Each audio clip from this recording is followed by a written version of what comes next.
All right, hey guys, what's up? It's Adam from Suggesting Rhythm. I'm at Token Rhyme with JJ.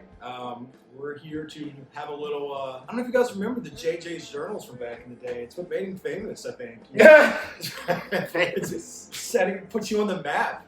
All your awesome reviews that you always did for Suggesting Rhythm shows back in the day.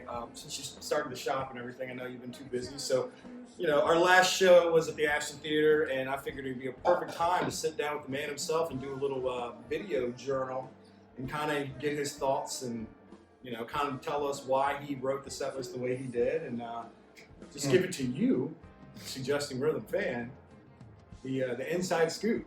So, without further ado, JJ won this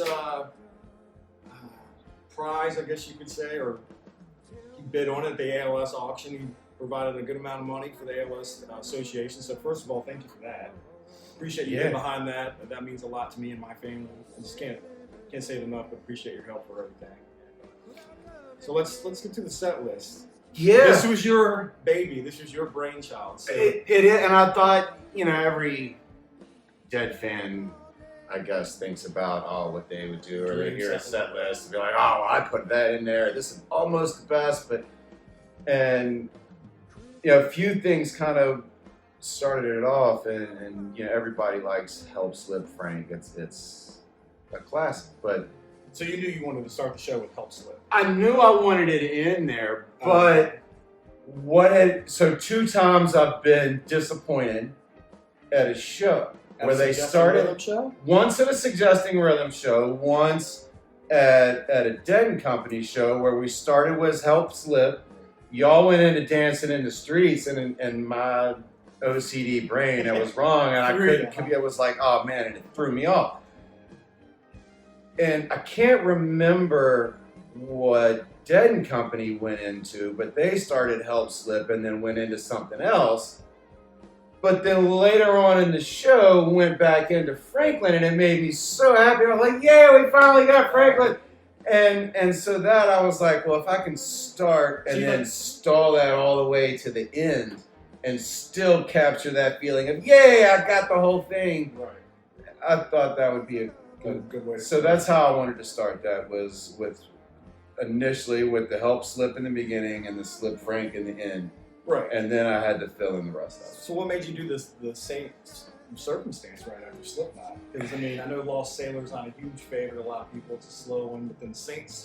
I wanted to keep it. I wanted a speedy first set. So a couple things. A lot of the lyrics went into it. I feel like the Help talks about me in some of the past phases of my life, where the Saint is more relative overall, and in the short past with the working hard, holes in the knees of my blues, and coming through everything. So this has more to do than just I like the song. So yeah. There's a lot of deep meaning. Also, I like the rhyme of Help Slip Frank, Help Slip Saint. That kind of intrigued me. But the lyrics in the first set, really all the way through the first set, are kind of what drove it. A lot of the songs there, following that. Did you do Paint My Masterpiece as just a rhyme on Saint Paint? No, I didn't even think about that. But that's awesome. No, again, it went from working hard and diligent and just being a saint of the circumstances around and being able to open the store when we did and how that worked out. It was super circumstantial, and a lot of hard work went into it. And I feel like I've always thought I was going to do something kind of my own and my masterpiece. And I feel like this is it. And at the same time, my wife has stood beside me and go, yeah, do your dream. And also, I know it's not Dylan, but everyone kind of associates it with Dylan, and you got to have a Dylan tune in a Suggesting set. So yeah, Dave thinks you forgot. So Oakley would do that. So I mean, before I get really into it, first set, let's kind of talk about that. We did Help on the Way, Slipknot, Same Circumstance, Paint My Masterpiece, and then this is where the arrows came in. Saint Stephen into Uncle John's band, into the other one, and back into Saint Stephen, into the 11, back into like a Slipknot jam. So just right off the bat, the Help Slip, for me, high energy. Straight off the bat.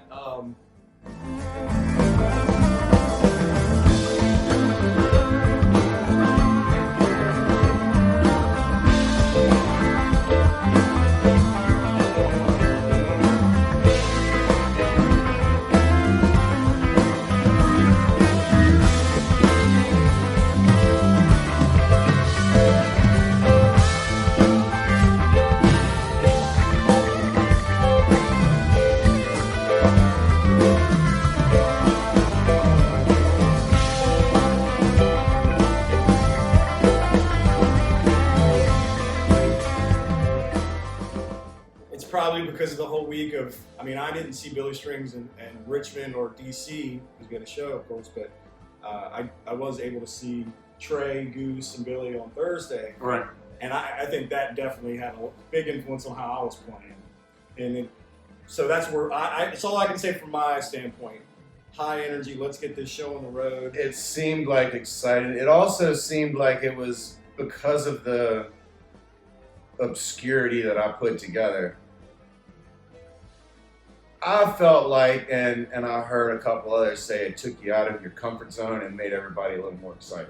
It seemed like the whole band was a little more upbeat, and I think it was a lot of it had to do with the crowd and the venue, because the venue wasn't like a huge venue. It was a 200 plus of like and really maybe close that fans, was and it. everybody was really there to like support what you had done and backed you, and it was more. It wasn't the big show, but it was an intimacy about it. I think that The venue was amazing. It actually worked if you think about it, because it was a movie theater, Right. and like we were kind of your actors, or like Dave said, we were The puppets. and you were the master. But it's like I don't know. Everything seemed to work out in a good way. So. It was oh man. So I mean, I think Help Slip was good. I think that jammed for a while. I think Saint, from my standpoint, was good. There was a couple times we got a little bit maybe lost in that transitions or different parts of the song. But if anybody's ever played that song, there's so many different versions of it, and there's so many different segues and certain things, and it's just a lot to remember, especially with where you're at with the stuff. I think Paint My Masterpiece for us was really good. Kind of brought it back down. But it was funny, I was talking to Ed yesterday about St. Stephen, because a lot of times, I mean, I'll be honest, it's kind of our Achilles heel when it comes to that intro part of St. Stephen. I think that's why Brent Midland stopped playing, or they didn't play in the 80s, or at least that's my thing. But I rushed it a little bit, but I was thinking back about it when I listened to it. I was like, you were so amped up from the first couple songs that to try to bring it down and go, ba, ba, ba, da, da, da, da. I just wasn't ready. I was like, let's roll, let's keep rolling. So, I mean, but that's when the transitions came in. I think we did St. Stephen until we got to the Lady Finger part. Mm-hmm. And Ed did the little walk down, and then right into Uncle John's band, which I think segued pretty good. It did. I think it surprised everybody, even Dave. If you listen to the audio, I think he went to go sing it and then was like, "Oh crap, that's the part." We all had like little notes and stuff on our set list. If anybody's got a copy, it'll be like, "Play till this part, change progression, change key, and all that." So it was a super peculiar twist. Yeah, and it took a while to kind of look at every song and be like, "Okay, well, how many verses, how many choruses, where can we come out of and make this work, or how many key changes?" And that's where I left everything kind of up to y'all and that. I knew essentially what I wanted, but a lot of people thanked me for the weird stuff y'all were doing. I'm like, I wrote words down. They're doing all this, man. I had no idea it was going to turn out this awesome. It takes a village. I'm glad you liked it. It was just, it couldn't have been more fun. That whole first set, Rod, was a blast. So then it went back into the other one, back into St. Stephen. I mean, the first set, other one, we'll get to the second set, other one, but the first set, other one was just the first verse, first chorus. And you kind of make it mellow, because I mean, it's coming out of Uncle John's. You can't just play Uncle John's and then go. And that was kind of the idea, was a slower first verse, and the second verse, or the second set was, supposed to be a little more of the metallic version. That was the one. Yeah, you've heard the other one, transition through times, from crazy and psychedelic to hard, bassy, and metal sounding, in my opinion, everything in between. So that I kind of wanted to capture that with the 2 intro songs. I think it worked. I mean, and then, you know, just so you know, just changing the keys from the other one back into Ladyfinger. I feel like it all worked. I mean, Y'all did an amazing job at that. I'm very particular about some of our recordings, and I know a lot of the guys are. Some people don't listen to it, but you go back and you always hear something goes, ugh. But I have to say, the first set, and I know I'm biased because I'm in the band, but I'm giving it a solid B+. I mean, usually that's a high ranking for me. So, I mean, I don't know. I think you did a great job of presenting the songs to us in the way that you wanted it, and it threw us for a little bit of a curveball. But I think we were up for the challenge. Yeah, You know? that's what I feel like. It was a nice challenge that y'all had fun with, and really just took over. And the kind of sketch I made through a masterpiece, I guess. All right, so let's get to the end of set. So we get through the other ones, kind of laid back. We get back into St. Stephen. Dave's doing the Ladyfinger part. And then we get through all of St. Stephen, do the jam, go through that and end it, and then we hit the 11. Now the 11's got a weird time signature, hence the 11 name, for those that don't know. So why'd you throw the 11 in? Because that's such a weird song to end a first set. Okay, and I'll tell you why we went into Slipknot later. Right. Yeah. I've Is it just the St. Stephen 11 segue you love? I love I don't like St. Steve. Again, it's kind of like help slip with Frank. I don't like St. Stephen without the 11. So you like closure. Yeah, I've got to have that finality. I don't like now it that I know that and I'm writing the set list, I'm leaving shit. So yeah, I wanted to finish up the right way, and so that's, plus it also ends on an open note instead of closing the first set, starting the second set. It's the season of what now? Okay, we've got to this point in life. We finished the first set. It's kind of like midlife, and what's the next set gonna bring? You know what I mean? That's some deep stuff. And I had no clue. I'm glad we're doing this, JJ Journey. So yeah, like I said, lyrics all kind of, and there's I could really go into the lyrics of the 11th, but there's some obscure. It's a two-part story for sure. Yeah. It gets twisted, and if you're not in the right frame of mind, you certainly can't understand it. And even when you are, you can have a million different meanings. But that was kind of the end, to go into the set thinking a little bit, happy, upbeat, and to leave it wide open. Right. What's next? You know, could anything could come out of that. Well, what did you think of the what's next? Because after that, like I said, we we didn't run out of time. We had too much time.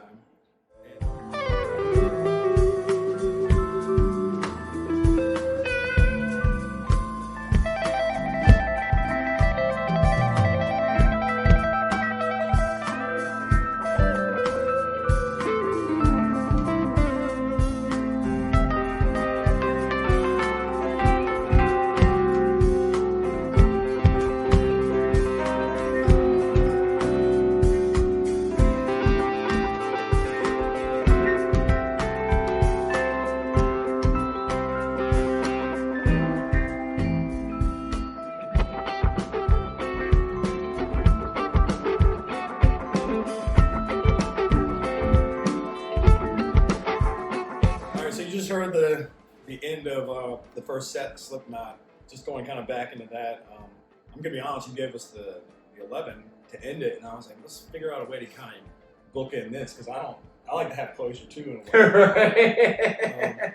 But I wanted some openness, so we jammed I think another 10 minutes or so on the Help Not A minor jam, whatever, and then kind of kicked back into the little last part where the little Allman Brothers kind of sound and walk up or whatever. And usually when it goes into it, for musicians out there, it'll be the A and the D, and then it rolls all back in the A before it goes into Slipknot, or the last part of Slipknot. Right. And so we were just thinking, let's do some closure, but keep it open. So if you listen back to it, it all resolves in the D, which kind of keeps this like dissonance, and keeps this like kind of creates this tension. So I loved hopefully you heard that. It was that perfect anticipatory. There's should be something else, Yeah. but there's not. And here's Dave saying, "Hang on, we'll be right back." Did that surprise you, or are you like, Nope, it was perfect. It was it. I didn't know what to expect, so I can't say I wasn't surprised. You didn't know what to expect on your own set? But that's again. I'm just joking. It was a frame, and y'all, and it ended exactly how I wanted. That was absolutely perfect. I couldn't have asked for a better ending. So it was kind of a short set, about an hour 10, I think, tops. But man, it went by so fast, and we always been attributed that lately to just how much fun it's been. Yeah, so. it was absolutely high energy from the beginning, which is really what I wanted. I want, even Uncle John's band itself had that good. I gotta say, nice. I feel like that was one of our best played Uncle John, because we kind of struggled through that sometimes. It's got a lot of hard vocal parts. The jam was awesome. Even the harmony at the end. I thought for a second y'all were transitioning out without doing that end harmony. I was like, oh, they're not gonna play. Nope. Then it came back and then rolled with the beautiful transition into the O. It was nice. Yeah. So during the set break, I mean, what was the thoughts from you and from the crowd? Did anybody? I hid, to be honest. I'm one of those introverted extroverts, and I get to the point where I can't say the same thing over and over again. Are you getting aggravated? And not aggravated, just I don't know what to say, and I feel bad, and I want to treat everybody with the same high energy that they come in, and I don't have that all night long. I got to save some of that energy because I really give off a lot, and so I kind of went outside and around to burn one and talk with Kayla about how the first set went and kind of why I put some of that in there, and then came back around and did talk to a few people. Next thing I know, I heard the music starting and my ass back in. So yeah, I just kind of went to try to get quiet and reflect on it. Just to get ready for that second set because I knew what was coming. So the second set, what made you kind of write this? Or was that just more of a list of songs to see if it works, or did you have a flow to it or an idea like you did the first set? So I knew the songs that I wanted. Okay.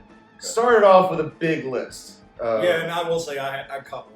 That's well, I submitted it with an alternate because it was in the background right now, just so you know what it is. I'm gonna play it in the background as we talk. So well, let's make sure it's Bobby Freeman. It's the Bobby right here. Go to Spotify. This is what he wanted to open it up with, and I don't know. Because that's what I love dance, but I knew that was one y'all hadn't done before, and it doesn't really fit.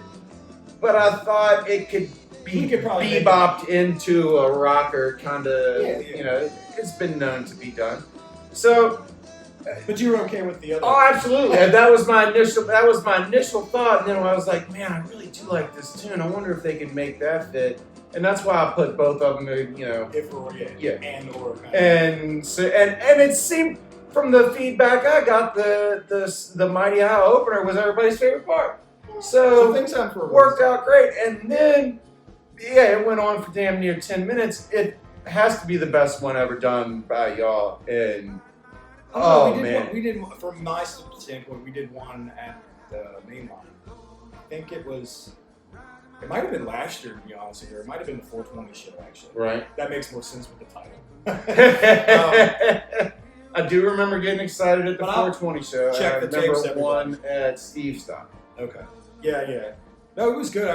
I just remember. But error of recency. We get into those jams sometimes, and I'll be jamming. A lot of times I'll get into it, but there's other times I'm like, okay, that's enough, and I'll look at Dave, and he's into it. Somebody else is into it. It's like, we're just gonna keep going here. Oh man. I think, like I said, I think the crowd had a lot to do with the energy of the show. Just happy to be there, happy to see what you were coming up with.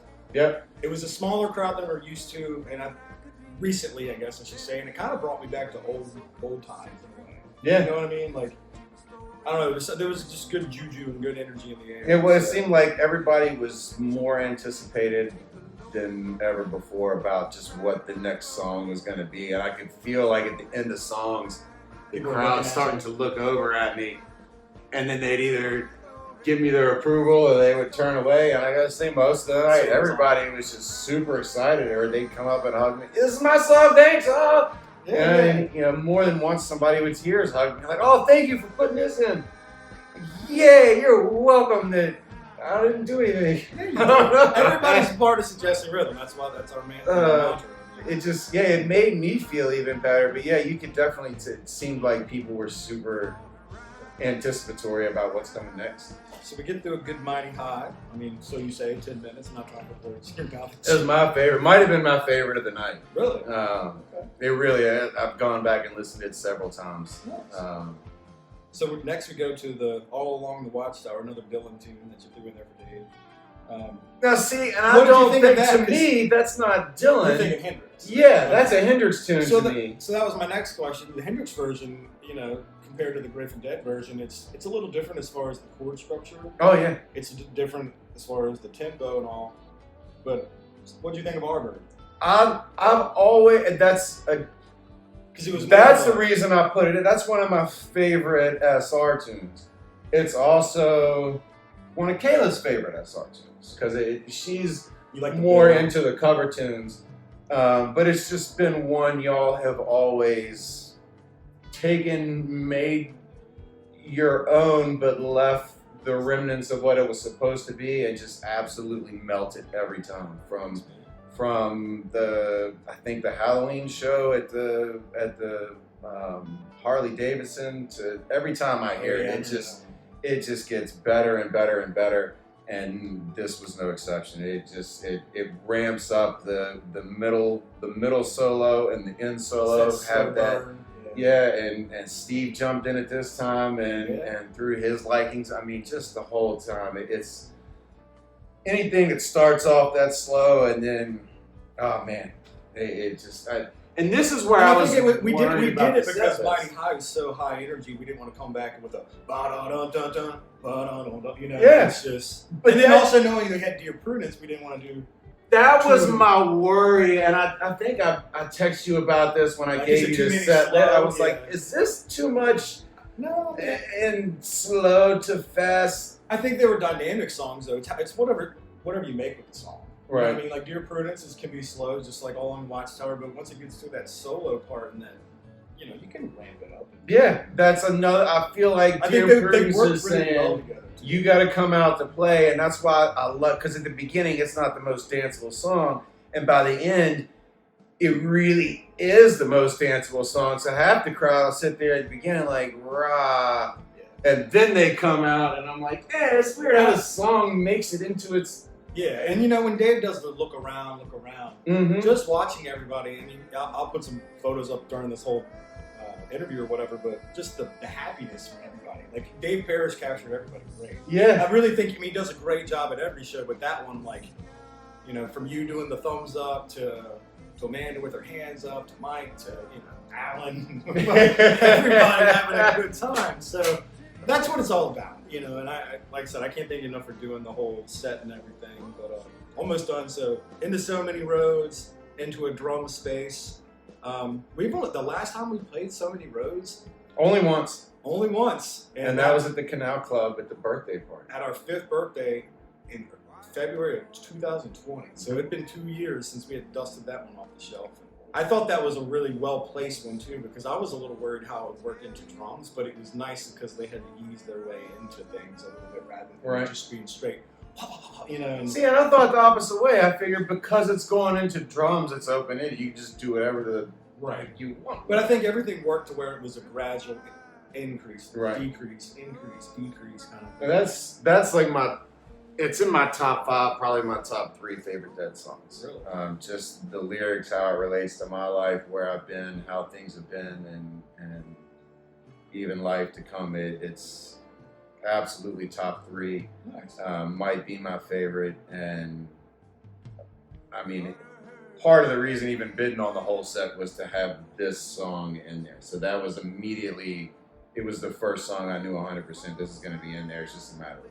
Just know it's going to be another 2 years before we It probably will. Just kidding. So into drums and space, Noel and Jeff killing it, making some crazy noises. Dave, with his effect pedals and everything. I think a lot of people think I'm doing all that stuff, but I'm the boring guitar player. Dave's the one with all the fun colors and wow, and there's weird stuff, and I'm just trying to match him. But Kayla loves the space now, and the space is getting a lot creepier. Yeah, better in all facets. Yeah, It's weird to be spacey. so open-ended and then try to listen and play off others and make it a composition or make it what it is in real time. I think Right. the only way to really do, same with drums, you kind of have to just keep doing it. Well, any song, I guess. Mhm. So you're good with drums and space, Yeah. solid, nothing. Always. Nothing. No, the space came off great. Drums is always great. Nolan and Jeff fucking kill it every time. Yeah. They're okay. We'll keep it moving. And is it Jeff's got his new weird synthesizer stuff that I've heard in the past? Well, he's You got hear this, a lot of he's it got this this time. pad, and he Right. uses a lot of that just as a filler. And if you've noticed the last 2 or 3 shows, we'll all kind of walk off, and Dave will stay on Yeah. and do a little bit of a. Not that he's like doing the O'Teal with Dead and Company and playing drums, but he starts. Yeah, I drums. got asked that this time. Why is Dave still on there? Really? I don't know. I didn't write Dave just ain't ready. everything. Dave stays on and then goes. Well, no, I mean, I think everything's been happening for a reason, so I'm glad it all worked out. So let's get to the next one. Yeah. So this one was. This is where I lost people, I think. Well, that was the thing. Like so he asked for Metallica's One. That's a long. Just a task for the He asked for the drum part into the solo, you know. And we were thinking about it, and I mean, just be honest. I was like, man, that's a long, weird. I don't know if I could do all the tapping and stuff. Like, I just was like, Yeah. I don't know. I'm just being honest. It's not my forte. I don't listen to a lot of Metallica or like Van Halen. I appreciate it, but I just, it's like apples and oranges. I don't know. It is. It was like, so. But I think we came up with a tasteful way to do it to shock the fans that knew what it was, but also confuse the people that didn't know what it was enough to be like, is that fish? Like, I'm sorry. Well, always. So what was the reason for that? My weird mind. Again, I don't know if it's just the closure of the way things work, but I've always thought we have the other one. You can't have the other one if you don't have one, right?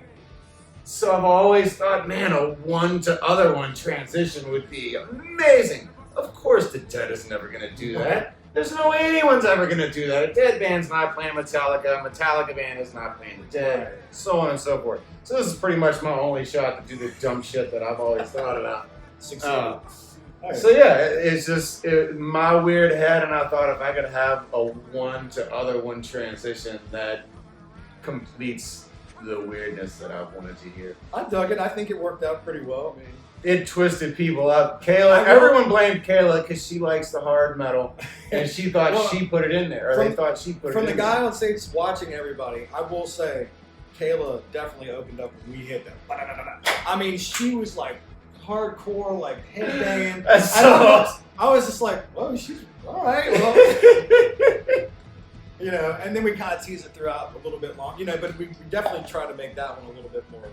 That second verse ending heavier. I asked nothing about the lyrics, just to tease, but they put that in and came out. Yeah, man, that was amazing.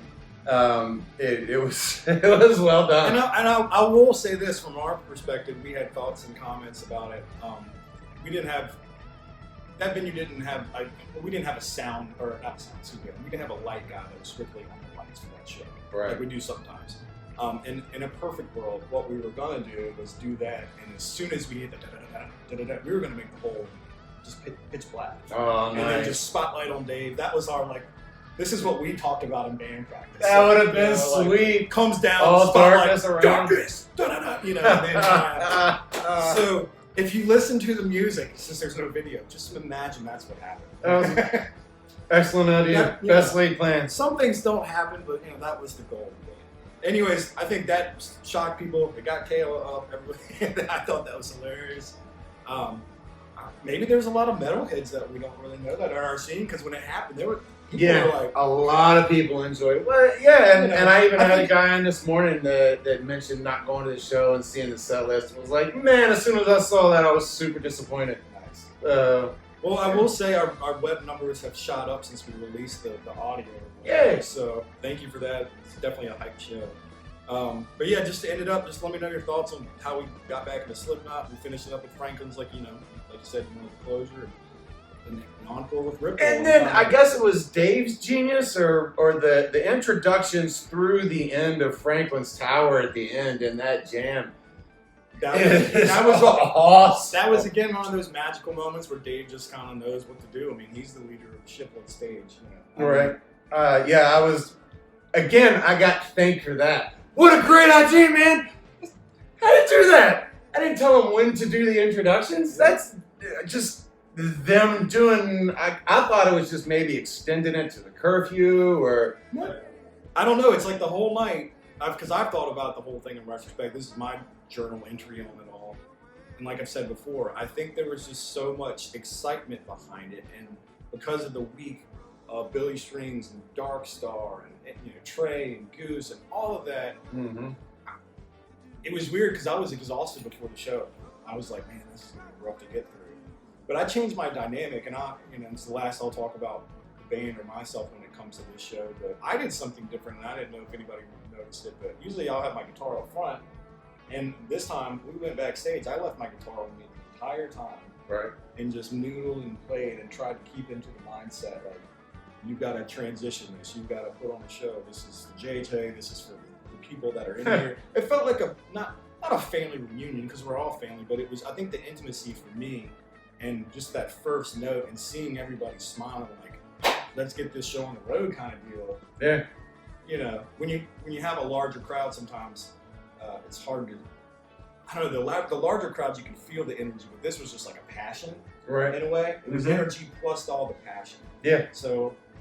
That's my journal review on it. Solid B. I had a really good time. It's one of my favorite shows I think we've ever played. And the first set by far for me, one of my top 5 easily that Suggestion was probably ever done. I know, there's always that Canal Club show from 2018 that everybody talks about, but I think this one's up there, man. I think I think it shows evolution. It shows evolution of the band, fans, and just what you're doing with Token Rhyme and your business and you supporting ALS and everybody's just kind of growing together. And so it was a magical night. It easily top 5 for me. It graded out A in both categories, which I know I'm always kind of partial anyway. I love you guys and the way you play music, but there's been some off nights and some down nights and definitely some one member or the other tired and don't want it, but it just seemed like everybody was on point, wanted to be there. It was,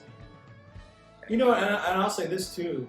I think, from my perspective, even you now as a business owner, you don't have quite as much time to be invested in Suggesting Rhythm or the shows like you used to be. Whether you mean to or not, you're just a business owner. It's life, And the last couple shows I've seen you at, like, you're not your usual bouncy self or fun. I felt like, again, it was like, oh, there's the old JJ. Like, he's like, I'm not worried about anything but right now and what they're doing, and I thought that was. I had the energy, I had that anxiety, that even knowing the set list, I was still anxious. How's it going to come off? And how it did. It felt like I had that happiness and joyousness that I used to have before I was so stressed and worried about everything else. Right. That. Yeah, man, for 4 or 5 hours, it was, man. Well, that's what he's supposed to do. I think it did that for a lot. I think it did it for me, I'll be honest. I mean, it was a stressful week and a stressful time.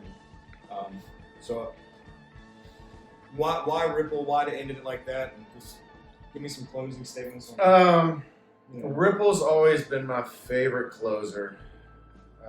Is it just that la la la camaraderie, talking about life? I guess it's the slow. You've had a hard energy set. Everybody's just super excited. Come back out.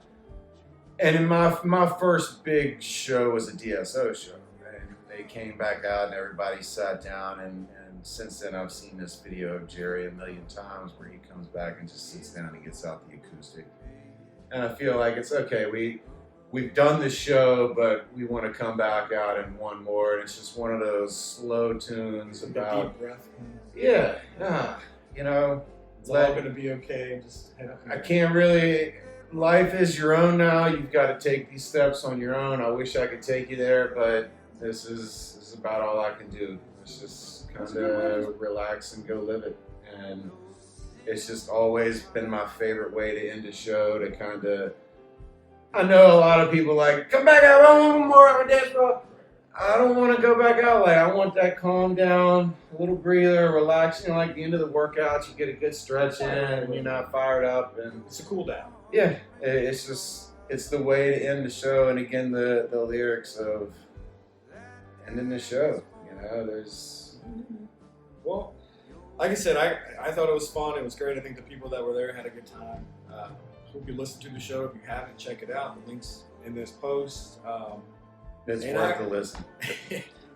And honestly, I'm just going to send him a message every time he plays and just say, write the set list. I mean, you guys can do that too. Like, I mean, it's a band thing. We all kind of decide. But, you know, if you guys have any opinions what we should or shouldn't do, please send it my way. I mean, I'll at least acknowledge it. I might not listen to it, but I'll acknowledge it. Just joking. No, but JJ, thanks for doing this little quick interview. Thanks for this little journal.